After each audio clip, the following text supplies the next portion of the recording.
one thing a therapist has said to you that you will never forget? Story 1. Unspoken expectations of others are just future resentments. Edit. Because this is getting so many votes and so many questions. Also so happy that me packing my brain with little quotes like this to help me and my friends is now being passed on to so many other people that need to hear it. This quote is not suggesting that you stop expecting things from others. It just means that if you do have expectations of others, it's your responsibility to make the other person aware of them. For example, if you expect your husband to clean the dishes after you've cooked dinner, but you never voice those expectations to him, then eventually you will resent him for not doing it. People need to be taught how we would like them to be our friends. Then it's up to them if they want to do those things or not. Story 2. The urge to binge lasts 7 minutes. I struggled with binge eating disorder for 20 years and finally sought help last January. I would get the urge to binge around the same time every night, around 9:30. I bought a little Sudoku book from the dollar store and played for 10 minutes every time I got the urge to binge. Obviously, it took a lot more than that statement for me to begin my recovery, and those 7 minutes were absolutely grueling for the first few months, but I can proudly say I've been binge-free since February 1st, 2023. Story 3. That child that was never loved or acknowledged is still waiting. Not on your parents, but on you. You are her parent now. Will you ignore her, not love her, not value her, and not find her worthy as well? You decide if she thrives or survives. Your parents let her down. Will you do the same? Story 4. She asked if there was anything I wanted to do in my life that I no longer thought I could do. I told her that I wanted to go to law school, but that was no longer in the cards for me. She said, "You know that you can still go to law school, right? No one has to give you permission. I'll be graduating with my JD in May of next year." I doubt she understood the true impact of her simple statement that day. Story 5. They challenged me to answer why I kept getting into relationships with people who are likely to enter a codependent relationship with me. Bad mental health, physical health issues, ECs. I ended up coming to the conclusion that it's easier to avoid having to deal with my own issues if I spend my time dealing with somebody else's. Story 6. Therapist. If you were my client while you were a minor, I would have absolutely called child services. Me. What? Why? They weren't perfect, but it's not like they were abusing me. Therapist. After a brief pause, not all abuse leaves bruises that others can see. Story 7. Just because someone is trying their best, that doesn't mean it's okay. For context, we were discussing a family member who just sucks at communicating. He often just ignores me, makes no attempts to get to know me as I am now, is generally just not a great family member. He's trying his best, but it's not good enough. I don't have to act like it is. Story 8. Notice the feelings, like leaves on a river. Call them what they are, then let them go. Let them float down the river past you. Don't judge yourself for having them, and don't engage with them. Simply acknowledge them, let them go, and move on. I remember these words vividly because it's a coping strategy I use almost every day. Story 9. Your overfunctioning is allowing their underfunctioning. In relation to my kids and what I was asking them to do around the house, she asked me if I wanted to release adults into the world who were underfunctioning humans. Nope. Next day started with chores and responsibilities, and everyone is happier. Story 10. Of course you're anxious. You're an introvert and a natural leader. They're not mutually exclusive. Effing nailed the root of my problem. I'd worked so long in sales learning to be chatty, I forgot how much I like being alone. Story 11. When you get married, realize that you're marrying multiple people. Who you are and who your spouse is today isn't going to be who they are 10 to 15 years from now. Changed the way I view a lot of discussions with my partner ever since. Story 12. For me, it was a time I was talking about how self-conscious I was when dating and what that other person thought of me. She told me, "You're so focused on whether that person would like you that you don't even realize if you even like them back." Story 13. I had talked recently about my inability to find a partner because I'm looking for XYZ, and not a lot of women fit what I'm looking for. She paused for a minute and asked me, "Well, what kind of partner do you want to be?" Blew my mind. Completely changed my approach to dating. Story 14. They'll get over. We were discussing setting boundaries and how hard it was for me to say no. People would be mad if I said no, I told her. So, she said, they'll be mad. When I just stared at her, not comprehending, she went on with that pearl of wisdom. They'll get over it. I thought of all the times I'd been upset with people and had to get over it, and realized she was right. Even the person whose anger I feared the most would get over it, in time. The first time I said no was hard. I fretted about it and the other person's reaction for a while. It got easier though, and now I have no trouble at all. Story 15. Why didn't you tell him to stick umbrellas up his A? I'd seen this psychiatrist for over 10 years and had developed a good rapport with him. I was describing an event where my husband was paying more attention to his lady, another man's wife, leaving me to walk in the rain while he went ahead carrying our umbrella. It made the psychiatrist mad and he just blurted that out. It was totally okay. It just told me my doctor cared a lot about what happened to me. Story 16. When I get overwhelmed, I get this lump in my throat that feels like it makes me physically unable to speak. I started to get that feeling and my therapist goes, "What's this? What do you feel here?" and pointed to the bottom of her throat where I have that physical feeling. And it was mind-blowing that someone could just see it and understand what I was feeling without me having to say anything. It's always been so hard to explain my whole life. Story 17. The path the nerves laid out for the original pain are well-worn highways now. The most minor stimulation in the area will send a small message down this huge highway and make you think it hurts more than it does. You can train your brain to realize this is happening and practice your mind into believing the pain isn't as bad as it is, because it really isn't. Story 18. Your self-confidence will fluctuate day to day, maybe even minute to minute. That's transient. But what doesn't fluctuate is your knowledge, your training, your intelligence and intellect. Those things stay consistent and improve with time. Don't put too much stock in your self-confidence being a measure of how competent you are. Trust in the other things that are consistent and concrete. Story 19. When I first read your file, I thought for sure I'd see a long history of dysfunctional relationships, violent crime, and prison time. Instead, you've managed to turn into a relatively normal person.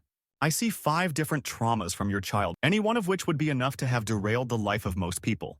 The fact that you're relatively normal is actually a testament to you as a good person. Made me cry. Hard to say to people, sure, I'm messed up, but at least I deserve some credit for not being anywhere near as messed up as I could be, and have them understand. It was nice to be seen and understood by someone. Story 20. One thing a therapist once said to me that I'll never forget is, you're allowed to feel how you feel, even if you don't have all the answers right now. It stuck with me because I often felt the need to immediately fix or rationalize my emotions instead of just sitting with them. That statement made me realize it's okay to not have everything figured out and that emotions themselves are valid, even without clear explanations. It was freeing to understand that I didn't need to solve everything at once. Story 21. I was telling my psychiatrist about my worries and fears that kept me up at night for the past several years. Psych. When did these thoughts begin? Me. Probably for the past 15 years. Psych. And in 15 years of sleepless nights, how many of these things have actually occurred and you had to take care of them? Me. Not a single one. Psych. Then why not wait to deal with it when it actually happens? The simplicity of that statement was almost childish, but it really made me realize that I was worrying for no reason, and I was able to stop that behavior. Story 22. Paraphrasing, as I can't remember the exact wording so much as the fact that I was surprised to see her crying after I finished telling her why I was there. You just sound so defeated, like you've given up. I was in high school. Fun fact, I don't remember the incident itself, but I do remember this happening on one other occasion with a different therapist and thinking, I can't believe this has happened to me twice now. Witnessing a therapist counselor crying while I'm awkwardly sitting in their office. Story 23. Think of past me and future me as completely different people. My decisions today don't affect me, because the me that makes those decisions will be gone. Past me, future me, a different person, has to live with the consequences. So treat that person with love and respect and don't put him in bad or awkward situations. Story 24. I recently turned 37. About 2 years ago, I started therapy for one reason, but we migrated to my anxiety and depression. One day, my therapist told me about breathing techniques, which I knew about. But she had a child patient who would say, smell the flowers, blow out the candles, as in breathe in through your nose and out of your mouth. It was the sweetest thing.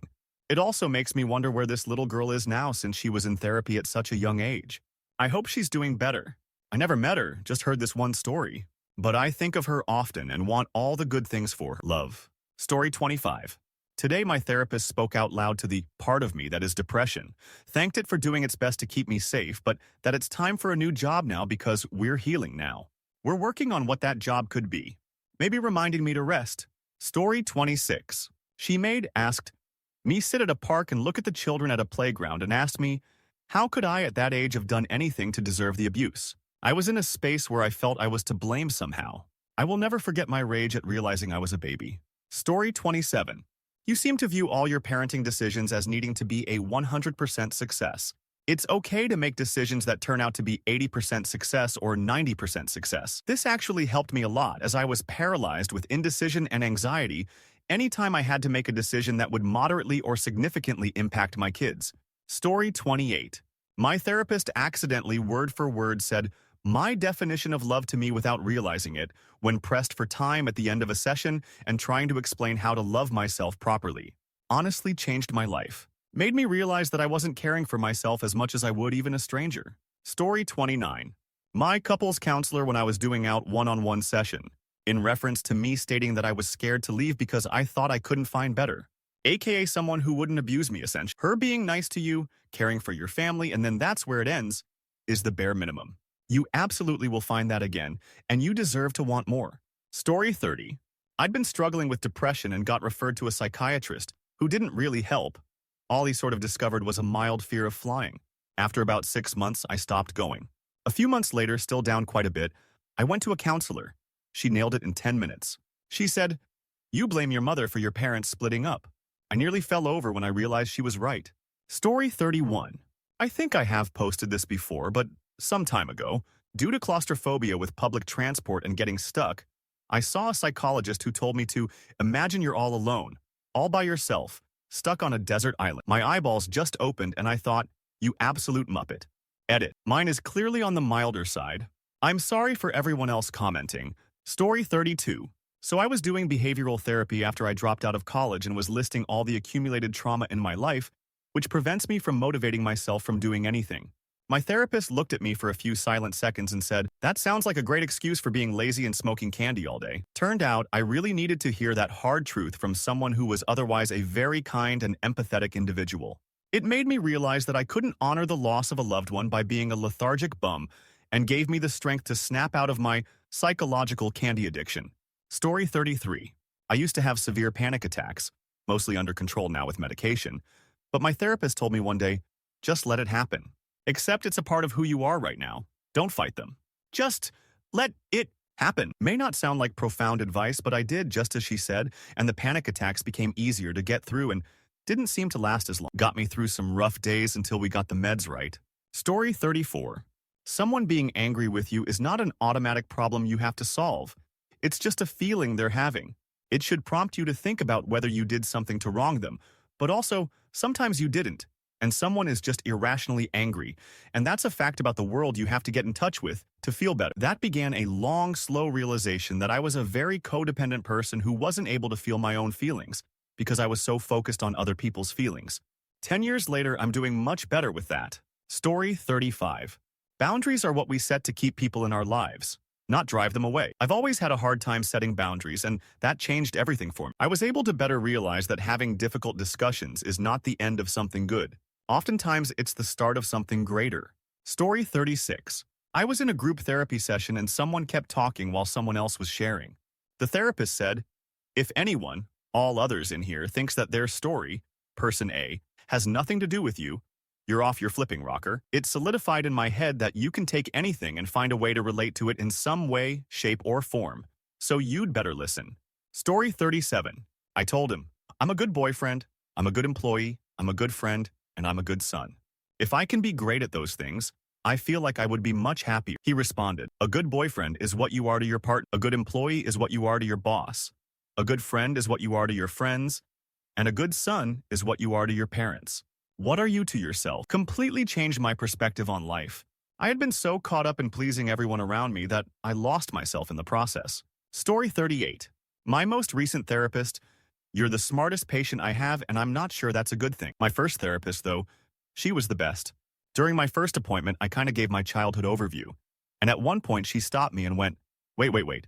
You're telling me all this, and no one ever told you to go to therapy before?" I was 26 years old and had a really rough childhood emotionally from about the age of 6. My folks had a super messy divorce that messed up me up for a while, and my dad didn't believe in therapy, as he would say later. I thought if you didn't talk about it, then you wouldn't think about it. Story 39. Candy today is way stronger than it was back in the 70s when you saw hippies puffing on joints all day long. That stuff was roughly equivalent to the beer of candy. These days, candy shops carry stuff that's anywhere between 20% and 35%. That's basically the vodka Everclear of candy. This results in people having bad experiences with it, sometimes even suffering from anxiety or psychotic symptoms.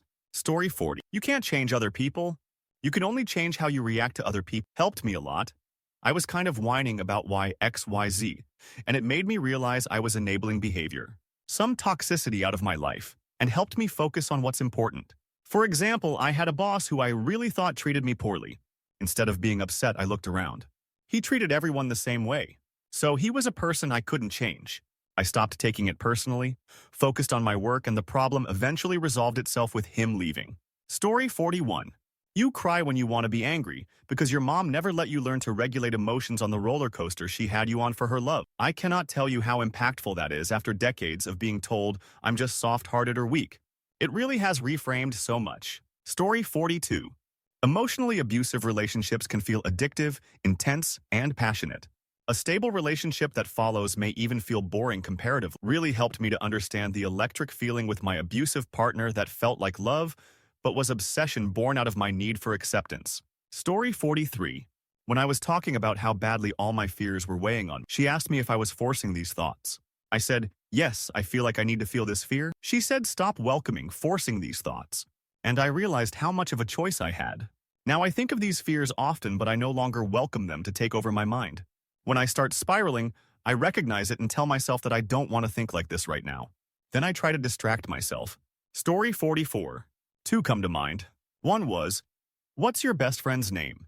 Okay, imagine you heard someone talking about her the same way you're talking about yourself. What would you do? My immediate reaction was violence, lol. That, and I notice whenever I mention your mother, your first reaction is to defend her. Which one of you is the parent and which one is the child? Can you remember her ever defending you that way? Sometimes good therapists really pour out the water me off. Story 45. For someone who seems to be such a perfectionist, your Dior bag is in quite a bad state. Apparently, I'm not allowed to be depressed after an assault and in deprivation because I come from money. Also, that bag was my grandmother, so here's that. Story 46. I was more indecisive in the past, and my therapist helped by saying, either way, a decision will be made, and you can decide if you want to make it or have somebody else make it for you. I like making my own decisions, so I became more decisive slowly over time. Story 47. For those of us with PTSD, grief, shock, stress, other heavy emotions are chemical events in the body. If you are inactive, it takes about 3 days to metabolize them out of your system to feel normal. Exercise will do the job in 20 minutes. As an inactive, depressed person, this was life-changing information.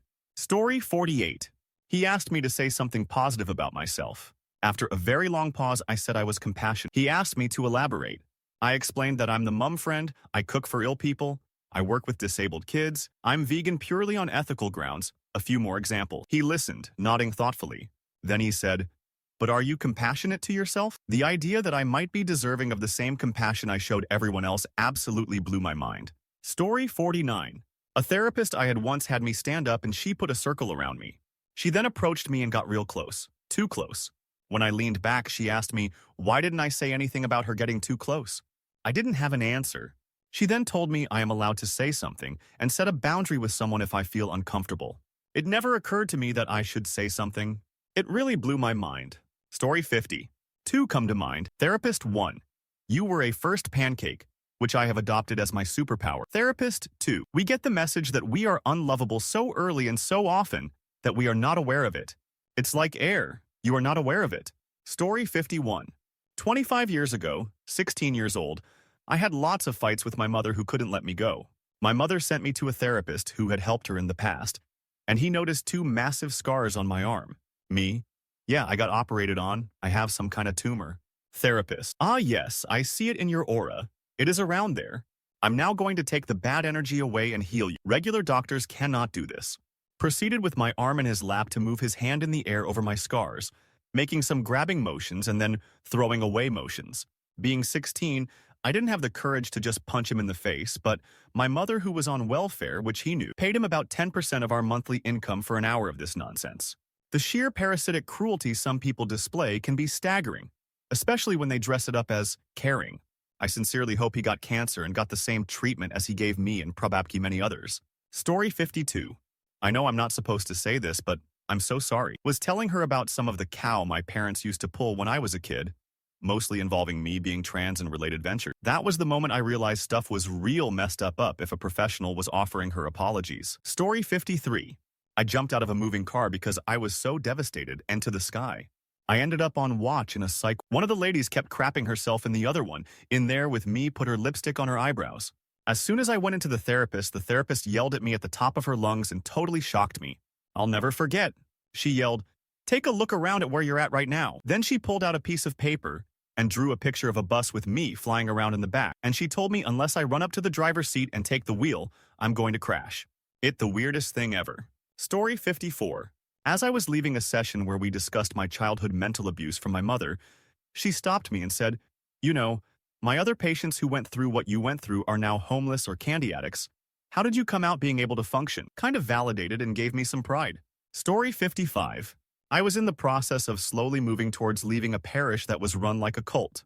My therapist belonged to the same religion, though a different parish. I posted a picture of myself in a fitted dress that otherwise covered my elbows and came to just barely above my kneecaps. Because I was pretty stoked on what a different 6 months of gym attendance made for a wheelchair user.